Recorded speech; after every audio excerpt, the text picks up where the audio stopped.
ironically, the left mainstream media and some of the alleged medical freedom movement are in lockstep on continuing to assert that somehow or another this thing is a vaccine. So let's start with the facts that are obvious. First of all, in April of 2020, both Pfizer, BioNTech, and Moderna, in their SEC filings, unambiguously stated that mRNA is a, and I quote, experimental gene therapy. That comes right out of their Securities and Exchange Commission filings. That is not Dave Martin's opinion. That's not somebody else's opinion.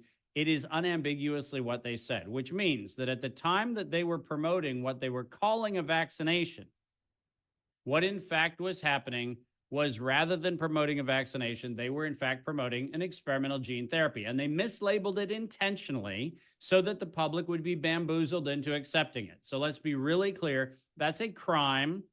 That is actually domestic terrorism that was used to force people to take something that they would not otherwise take. That's the definition of domestic terrorism, and that's what it is.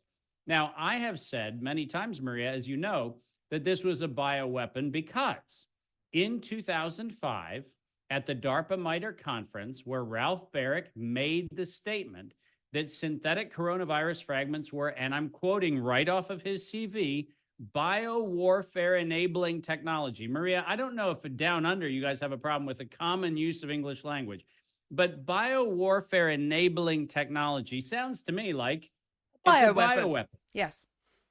And so it turns out that when you go and look at not only that, but then you go and look at this 7 CFR Part 331 definition of what selected agents and toxins are, which is the schedule of what a biological weapon is.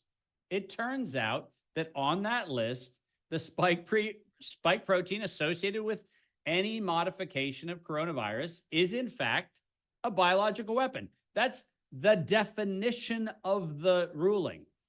This does not stimulate immunity.